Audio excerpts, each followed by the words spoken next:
Hello, there's a piece of software I'm often recommending called Loom because it's a very good way of recording case studies for past projects you've done without having to go back on site to record them again. And I wanted to record a quick video to walk through, first of all, how to set it up properly and what it is and how it works, and then how to go about recording a case study from home. So, the way to get the photos set up on your screen, talk people through the photos and so on. So the software, first of all, is called Loom.com. I think it's about $12 a month, so about £10 a month it costs. There's a free version too, but the downside to the free version is you can't download the videos afterwards. And if you want to use them on your website, you need to download them and add them to YouTube, and then you can stream them through the website. The software itself, here's one I've done previously, will allow you to record your face at the same time as recording your screen. So I'm down the bottom left here, and also it's recording my screen at the same time. So it's a good way to record a more interactive case study than you could otherwise, because people will have a look at what's on the screen, have a look down at the person speaking, and engage much more in the content by doing this. The first thing I think is how you set the software up. So installing it is all very straightforward. But there's a few settings we tend to use on our own computers when we're using this software that are worth knowing. I'm going to take you through a little case study with some photos here as well. But in terms of the setup, when you open Loom, you see a little screen like this, which is telling you that you're sharing your computer screen as well as a camera. This is the camera and the microphone it's using. So that's the first thing it shows you. If you click on the settings button in that, first thing you see is enhance, and there's one or two settings here worth doing. You could use the click on the button here to touch up appearance. I tend not to bother myself, but probably should do. But you can do that. The lighting one is worth doing because that'll just brighten up yourself. Particularly if you're in a slightly dark room, it'll just lighten up your appearance, and therefore people can see you more easily. Filler word removal, I mean, we've got it turned on here. We tend not to use this because once you've recorded a video, Loom will do a transcript of the video as well if you wanted to use that. We don't use that, but it's just left turned on here. The noise filter is worth turning on, so that'll block out some of the background sound if there's noise around where you're recording it. And under recording controls here, there's a little drop down. We have it turned on to hide the recording controls. Otherwise, over on the left side of the screen here, there's a timer and a start-stop button that's always showing, which can be a bit annoying. So we have that hidden. There's also a couple other screens here. There's a video and audio one and a preferences one. Preferences is just about keeping the software up to date, but there's one or two things on video and audio worth doing. There's a drop down for the quality, and we always have it set to auto, so it will choose the best quality video it can do. If you click on highlight mouse clicks, then when you press anywhere on the screen, there'll be a yellow circle appear around your mouse, so it sort of highlights it. We tend not to use that, and I'll show you why in a minute when I show you how we go about recording these case studies.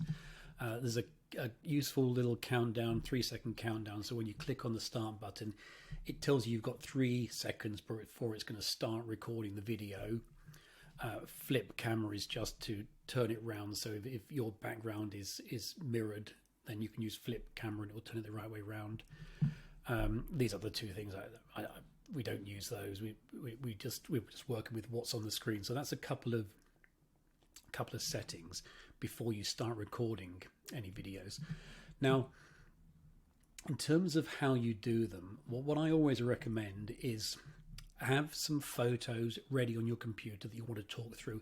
Ideally, 1 or 2 before photos and then several after photos. Now, we use Google Drive, so these are up on my browser screen here. Alternatively, you can just have them in a folder and work your way through them there, but have them set up beforehand in the right order. And you can see here I've numbered them 1, 2, 3 and so on, so that I can just work through them. When you're recording the video, the best way of doing this is to use your mouse to explain to people what's going on. So to talk about what you're going to do and use your mouse to show things. I mean, it's quite an effective way of sort of illustrating things. You know, you can circle it, and people's eyes will follow the mouse around. So when you're talking about a particular thing, their eyes will be going where your mouse is going. And a small trick is just to move it every so often, just to keep the eyes focused, because you know we notice movement, and therefore our eyes will notice that. Another point is how you start the video, and at the moment you can see how it's set up. So we've got my computer screen showing here, and down the bottom left there's a little image of me. What you can also do is change the size. So I've moved it up to a medium size there, just below the actual image of me. There's some buttons which will change the size. So there's a small, there's a medium, and there's also one that does it full screen. And I'd recommend, when doing these, start off with a full screen image, just to introduce yourself and what you're going to talk about, and then go to the small one and work your way through. So something like this, you know, hello, it's Chris from Landscape Marketers. I'm just going to talk you through a case study on a job we've done recently. And then once you've done that little introduction, then image goes down to small, and now we're going to have the actual photos on the screen. And when we're talking about the photos, we're really trying to describe it as though we were with a client. So we've got a client, and we've got, you know, our ideas for the garden, and we're trying to explain to them what we're going to do. So, you know, we're telling them we're going to remove the turf from around the side here, and we're going to create a curved bed around the edge there, and we're going to run a path down here, and put some raised planters over here, or whatever it may be, talking through what's going to happen. And if you've got 2 or 3 different before photos from different angles, it's quite a good way of doing that. You can sort of explain what's going to happen, and then having some either during or after photos. During, great, because you can show the transformation as it's going on, but definitely ending up with several after photos. And throughout this, bearing in mind who you're talking to, thinking about who your ideal customer is, and pretending they're on the other end of this conversation. So they're sitting there watching you, and you're talking about how you're going to transform this garden as though you're talking to them, as though you're describing it to them. So what things do they care about? What things are they interested in? And also always remembering that most of your customers will do this once. It's not something that they do month in, month out. They'll only ever do their garden once. So you've got to explain it in quite a lot of detail and explain it from their perspective. So here, for example, we've just looked at a before image that looked pretty miserable, and now afterwards we can explain about how we've done the path here, the paved area, the types of slabs used there, the paving that's gone up. We've got a little seated area over here. We've got a little path across. We've got the flower beds, little summer house here, talking through everything, explaining it, and adding a bit of colour from the point of view of what you did, what the challenges were, how it all worked. Here's another angle, and again, the opportunity to talk about what you've planted here, why you've done it there. Where's the sun coming from? What's the garden going to look like at different times of the day? And really going around the garden with different photos, because your ideal customer, the homeowner, wants to see the after. Really, that's what they're interested in. They don't want to see the miserable before. They really want to see the after. However, this is a great way of showing them how you transform something that looks quite miserable into something that looks wonderful. So this one's slightly out of sequence, but here we've got a part way through photo. So had I got my sequencing right here, we could have started off with here's what it looks like before, here's halfway through, and it all looks very tidy and very clean, which is all great. And then we end up with the after photos of, here's what the finished garden looks like. So it takes a little bit of thought, it takes a little bit of preparation, but done well, these are a fantastic way of demonstrating work you've done in the past.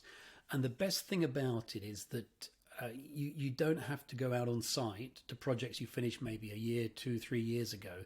You can do it from home, from the office, with the old photos you've got.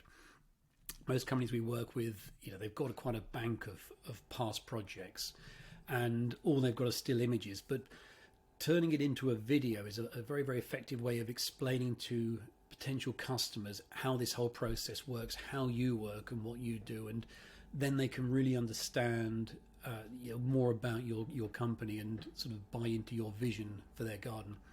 One of the great things as well is that very few are doing this. Most companies are just putting up photos with a bit of text on their website. We find the moment we start adding these sorts of past project videos to our clients' websites, it's making a big difference to the number of people viewing it, the inquiries coming in from them, and so on. So well worth the effort. There you go. So I hope that gives a bit of an understanding of what to do. The software is called Loom.com.